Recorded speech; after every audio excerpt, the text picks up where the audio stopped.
तो आइए स्टूडेंट, अब हम देखते हैं एग्जाम्पल नंबर 6 को, जहाँ पे आपका क्वेश्चन है कि कक्षा 10 की टेस्ट परीक्षा में मोहन के गणित और विज्ञान विषयों में प्राप्तांकों का जो योग है 28 है। एक मोहन नाम का लड़का है जो कि टेस्ट दिलाया है और गणित और विज्ञान विषय में जो उनको मार्क्स मिले हैं उनका जो सम है वो कितना है, 28 है, 28 अंक उन्हें मिला है। यदि उसका गणित का प्राप्तांक पहले जितना मिला होगा, कब, जब 28 बनता है उस समय, तो उससे क्या हो जाता है, 3 अधिक हो जाए, और विज्ञान का जो प्राप्तांक है पहले से क्या हो जाए, 4 कम हो जाए। दो स्थितियां यहाँ बन रही है, तब उनके दोनों विषयों के प्राप्तांकों का जो गुणनफल होता है 180 हो जाता है। अब गणित विषय और विज्ञान विषय में मोहन के प्राप्तांक ज्ञात कीजिए। चलिए एक बार फिर से इन जानकारियों को हम इकट्ठा करते हैं। दो स्थितियां बनती हैं। पहली स्थिति तब है जब वो टेस्ट दिलाता है और टेस्ट दिलाकर जो उनको अंक प्राप्त होते हैं वो क्या, गणित और विज्ञान को मिलाकर कितना है, 28 है, पहली स्थिति ये। दूसरी स्थिति क्या है कि पहले की तुलना में गणित विषय में क्या मिल जाता है, 3 अंक अधिक मिल जाता है और विज्ञान विषय में 4 अंक कम मिल जाता है, जो कि ठीक बात नहीं है। चलिए, तो इस स्थिति पे दोनों प्राप्तांकों का जो गुणनफल है वो कितना हो जाता है, 180। याद रखिएगा, गुणनफल 180। तब हमें मोहन के जो गणित और विज्ञान विषय में है प्राप्तांक वो फाइंड करना है। तो जब हम एक चर के बारे में पढ़ते हैं तो जो दो कंडीशन आपको मिले हैं, तो पहला कंडीशन सम होगा या आपका माइनस हो सकता है। तो ये क्या करता है, हमें उन डेटा को फाइंड करने के लिए देते हैं जो कि उनके हो सकते हैं। कहने का अर्थ है उनके नंबर्स को, उनके अंक को बताने के लिए। क्या कह रहा हूँ मैं, मेरे कहने का अर्थ यह है कि यदि मैं मान लूँ, माना कि गणित विषय के अंक बराबर x है, गणित विषय के अंक बराबर x है, तब विज्ञान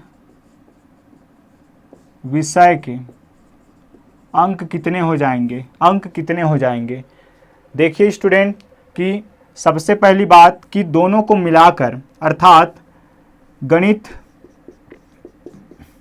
प्लस विज्ञान दोनों को मिलाकर बनते हैं 28। तो यही मैं कह रहा हूं कि जो आपका जो सिचुएशन दिया गया है, यहां से आपको क्या निकलेगा, विज्ञान विषय में मिलने वाले अंक, अर्थात गणित विषय को अगर मैं x मान लिया तो क्या हो गया, x प्लस विज्ञान विषय का अंक बराबर 28। अब मुझे विज्ञान विषय का निकालना है, तो विज्ञान यहीं पे रहेगा और जब इधर जाएगा ये तो 28 माइनस x। बड़ा ही सिंपल सा गणित है ये कि दोनों को मिलाकर 28 बनता है, तो किसी एक का अगर वहाँ से हटा दें तो बचा हुआ क्या होगा, दूसरे का होगा। तो सेम सिचुएशन यहाँ पे क्या हो जाएगा, 28 माइनस x। ये हो गए उनके गणित और विज्ञान विषय के अंक। आइए बढ़ते हैं आगे, और जो क्वेश्चन आपका नेक्स्ट स्थिति दे रहे हैं उस पर हम थोड़ा विचार करते हैं कि जब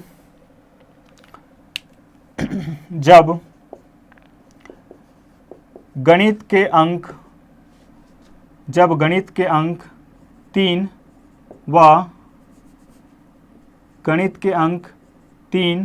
व विज्ञान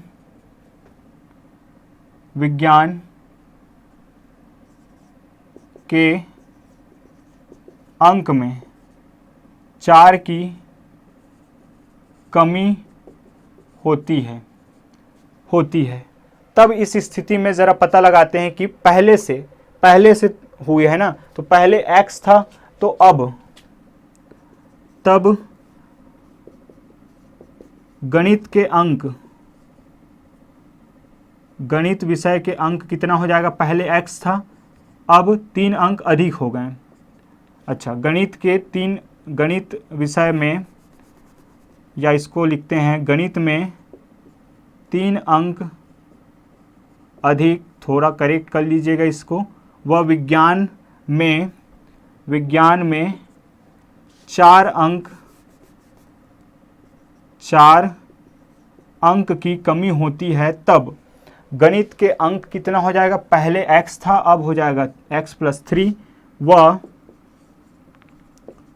विज्ञान के अंक कितना हो जाएगा, विज्ञान विषय के अंक हो जाएगा आपका, पहले 28 माइनस x था उसमें से हम क्या कर रहे हैं 4 घटा दे रहे हैं, तो यहाँ से हो जाएगा ये आपका 24 माइनस x।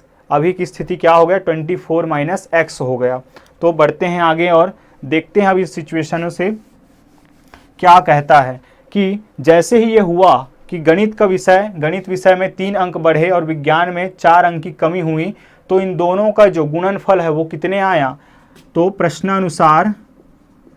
प्रश्नानुसार इन दोनों का जो गुणनफल होता है किसका, x+3 और 24 माइनस x, वो क्या आता है आपका 180 आता है। चलिए यहीं से अब मुझे मिलेगा क्वाड्रेटिक इक्वेशन, सॉल्व करते हैं। x इंटू 24 ये हो जाएगा 24x, 3 इंटू या x इंटू माइनस x तो x स्क्वायर, 3 इंटू 24 हो जाएगा 3 4 ज़ा आपका 12, 12 का 1, 3 2 ज़ा 6, 6 7 plus 72 minus 3x is equal to 180।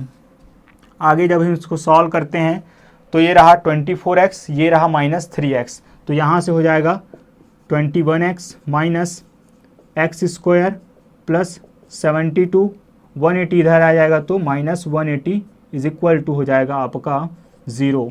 Solve करते हैं इसको तो क्या मिल जाएगा हमें मिल जाएगा यहाँ से minus x square plus 21x, इसको मैं ax square plus bx plus c के फॉर्म में लेके आने वाला हूँ। यहाँ से हो जाएगा ये 108 इक्वल टू 0। अब यहाँ इसमें आपका नेगेटिव साइन नहीं दिखना चाहिए, तो इसको क्या करेंगे हम, माइनस को कॉमन जब मैं ले लूँगा तो माइनस सभी से बाहर निकल जाएगा, तो ये हो जाएगा एक्स स्क्वायर, यहाँ से जब माइनस बाहर जाएगा तो माइनस 21x, यहाँ से माइनस बाहर जाएगा तो प्लस 108 इक्वल टू 0। ये रहा है हमारा क्वाड्रेटिक इक्वेशन। अब हम इसको सॉल्व करेंगे जल्दी से और लेके आएंगे x की वैल्यू। तो इस तरीके से इसको मैं क्या कर सकता हूँ, इसलिए गुणन खंडन विधि से क्या लिख सकते हैं हम, एक्स स्क्वायर माइनस, अब दो नंबर्स ऐसे फाइंड करना है जिनका मल्टीप्लिकेशन क्या मिले मुझे 108, क्योंकि a इंटू सी करने पर कितना आएगा 108 आएगा, और उनका एडिशन या सब्ट्रैक्शन क्या मिले -21। आइए ढूंढने का प्रयास करते हैं कि कौन से वे दो नंबर हैं। तो अगर हम देखें तो 12 के टेबल में 9 टाइम्स में क्या आता है स्टूडेंट, 108 आता है, और उनका एडिशन 12 और 9 का एडिशन जो होता है 21 होता है। अब आप इसको सॉल्व करना सीख चुके हैं, चूँकि माइनस में चाहिए इसीलिए मैं क्या लिखूँगा -12x minus 9x plus 108 equal to 0। तो यहाँ से क्या कॉमन आ जाएगा, यहाँ से कॉमन आ जाएगा x, तो x माइनस 12, यहाँ से कॉमन आ जाएगा -9, तो x माइनस 12 इक्वल टू 0, क्योंकि 9 इंटू 12 हो जाएगा आपका 108 और माइनस देगा प्लस, 9 इंटू x हो जाएगा 9x, यहाँ से x माइनस 12 कॉमन लूँगा तो x माइनस 9 बचेगा अंदर इक्वल टू 0। एक बार x माइनस 12 को इक्वल टू 0 करेंगे x माइनस 9 को, तो x minus 12 equal to 0 means x is equal to 12, ये रहा एक वैल्यू, और दूसरा वैल्यू हो जाएगा आपका x minus 9 equal to 0 means x is equal to 9। अब यहाँ तो दो वैल्यूज़ हैं, तो कौन होगा, तो यहाँ पे थोड़ी बातें लिखने पड़ेंगी कि आपको पहली सिचुएशन, यदि गणित के अंक, यदि गणित विषय का अंक क्या हो जाएगा 12, तब विज्ञान का अंक कितना हो जाएगा, तो दोनों को मिलाकर कितना बनता है 28 माइनस एक्स, तो 28 माइनस 12 मीन्स यहाँ पे हो जाएगा आपका 16। तो दूसरा सिचुएशन बनता है यदि गणित का अंक बराबर कितना हो जाएगा आपका 9, तब विज्ञान का अंक, तब जो है विज्ञान का अंक कितना हो जाएगा 28 माइनस 9 मीन्स यहाँ पे हो जाएगा आपका 19। दो आपका आंसर है, क्योंकि दो सिचुएशन यहाँ मिल रहे हैं तो दोनों में से किसी एक को आप लेके चल सकते हैं, लेकिन इन दोनों बातों को बताना जरूरी है। इस तरीके से हमने एग्जाम्पल नंबर 6 भी यहाँ पे कंक्लूड कर लिया। अब बारी है एग्जाम्पल नंबर 7 की, जहाँ आपको एज रिलेटेड क्वेश्चन मिल रहा है, जिनका कहना है कि एक व्यक्ति की वर्तमान आयु, क्या प्रेजेंट एज के बारे में बात की जा रही है कि कोई व्यक्ति है उसकी जो वर्तमान आयु है उसके पुत्र की वर्तमान आयु के वर्ग के बराबर है। मतलब कि पिता और पुत्र के एज के बारे में बात की जा रही है, और जो उनकी जो पिताजी की आयु है वो उनके पुत्र की आयु के कितनी है, स्क्वायर है। तो यदि 1 वर्ष पहले, एक दूसरा आपको इन्फॉर्मेशन कि 1 वर्ष पहले उस व्यक्ति की आयु उसके पुत्र की आयु की 8 गुनी थी, तो दोनों की वर्तमान आयु ज्ञात कीजिए। चलिए, बड़ा ही सरल क्वेश्चन है, आसानी से बनने वाला है। सबसे पहले हम मानेंगे किसको, क्योंकि दो व्यक्ति हैं, दो पात्र हैं यहाँ पे, पिता और पुत्र। मेन चीज़ है क्योंकि हम ले सकते हैं केवल एक, 1 वेरिएबल का ये चैप्टर है, तो मानेंगे किसको। तो यहाँ पे डिपेंड कौन हो रहा है, यहाँ पे डिपेंड हो रहा है पिताजी।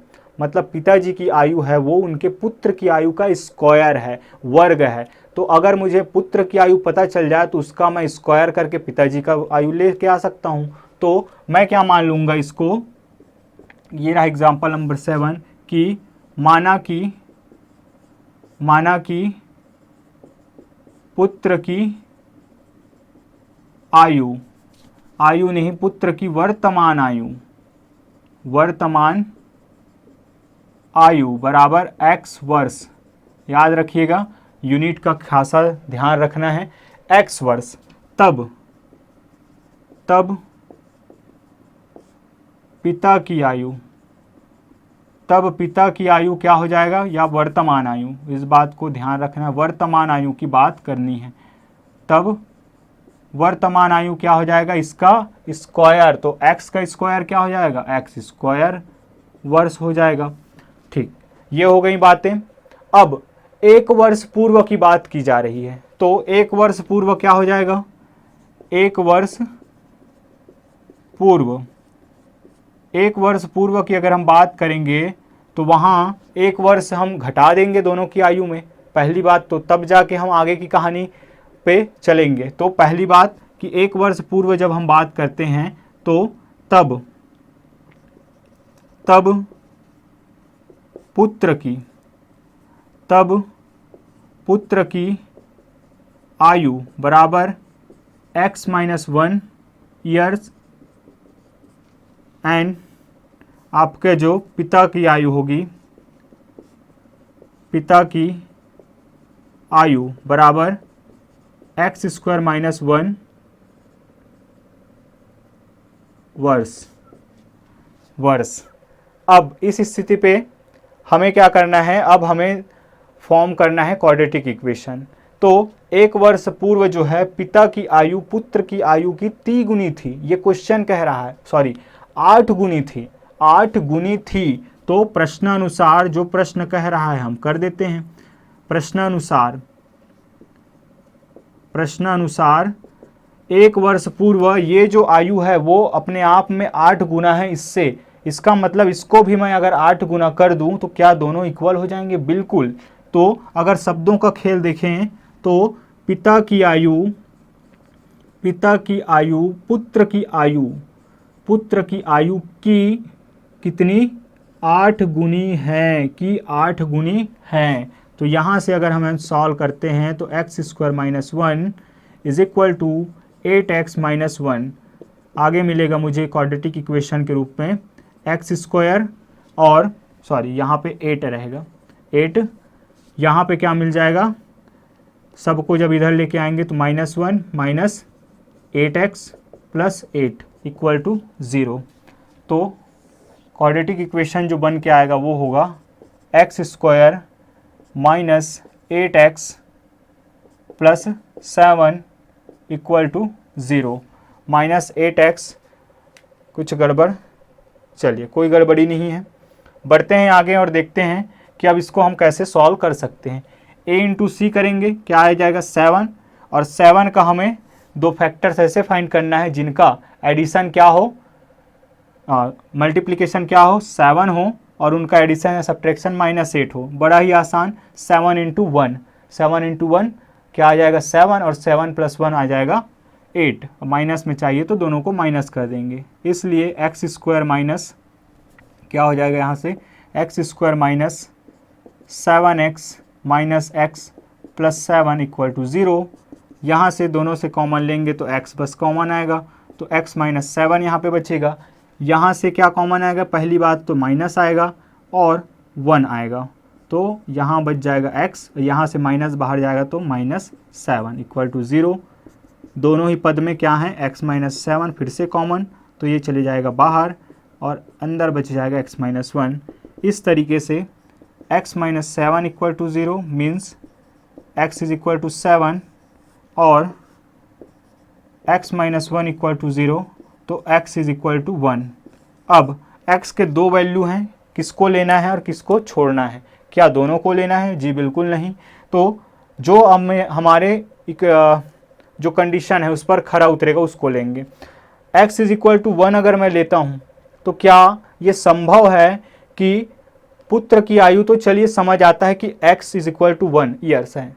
अब x का जब हम स्क्वायर करते हैं तो उसके पिताजी की आयु निकलने वाली है, तो 1 का स्क्वायर तो 1 होता है। तो ये तो संभव ही नहीं है कि पुत्र की आयु 1 वर्ष हो और पिताजी की आयु भी 1 वर्ष हो, तो x इज इक्वल टू 1 क्या होगा, नहीं होगा। तो हम क्या मान के चलेंगे कि x इज इक्वल टू 7 आपका क्या हो जाएगा, पुत्र की आयु, तो x स्क्वायर मतलब 7 का स्क्वायर क्या हो जाएगा आपका पिताजी की आयु। चूँकि x इज इक्वल टू 1, चूँकि पुत्र की आयु x बराबर 1 संभव नहीं है, इसलिए पुत्र की आयु x बराबर 7 वर्ष, यहाँ भी वर्ष लिखना ना भूलें, 7 वर्ष होगी तथा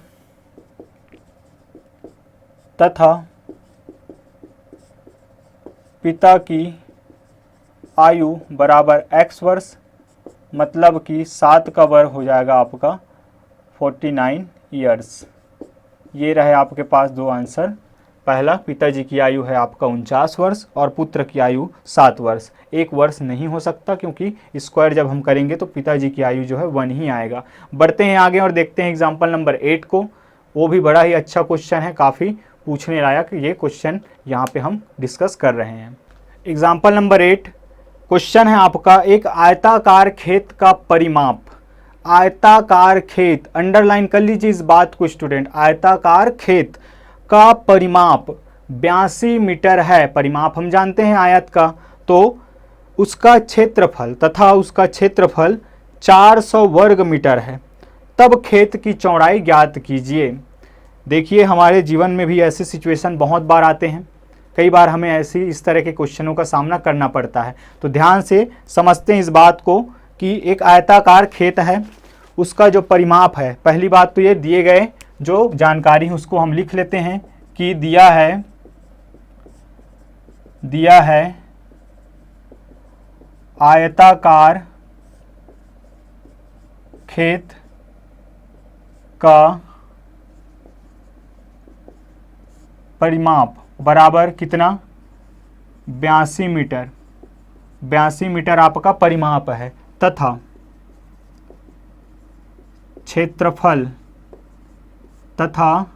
क्षेत्रफल कितना दिया है, 400 वर्ग मीटर आपका क्षेत्रफल है। 400 वर्ग मीटर आपका क्षेत्रफल है।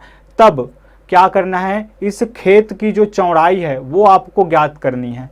तब खेत की चौड़ाई माना कि खेत की चौड़ाई बराबर क्या है, x मीटर है। बराबर x मीटर मान लिए। अब हमें लंबाई पता करना है। क्यों लंबाई पता करना है? क्योंकि हम जानते हैं कि किसी भी जो फील्ड है उसका जो रेक्टेंगुलर फील्ड है आपका आयताकार, तो उसका क्या करते हैं हम, लंबाई गुणे चौड़ाई करके ही क्षेत्रफल ज्ञात करते हैं। और क्षेत्रफल दिया है मतलब क्वाड्रेटिक इक्वेशन बनाने के लिए आपको किससे रिलेट करना पड़ेगा, क्षेत्रफल से। तो एक और जानकारी अगर हम देखें तो आपको परिमाप दिया गया है स्टूडेंट, और परिमाप ही हमें मदद करेगा क्या निकालने के लिए, लंबाई निकालने के लिए। कहने का अर्थ है कि चूंकि आयत का परिमाप बराबर 2 गुना लंबाई धन चौड़ाई, लंबाई धन चौड़ाई ये होता है, इसलिए खेत का परिमाप, यहाँ आयताकार खेत का परिमाप लिखिएगा, आयताकार खेत का परिमाप बराबर क्या हो जाएगा, 2 गुना लंबाई पता है क्या, नहीं पता, तो क्या करेंगे, लंबाई को चलने दीजिए ऐसे, या आप L से भी डिनोट कर सकते हैं। चौड़ाई पता है क्या जी, चौड़ाई है आपका x मीटर, ये रहा x मीटर। खेत का परिमाप जानते हैं क्या आप, बिल्कुल जानते हैं, यहाँ पे तो दिया गया है, तो यहाँ से मैं लिख सकता हूँ 82 इज इक्वल टू 2 इंटू लंबाई धन चौड़ाई x।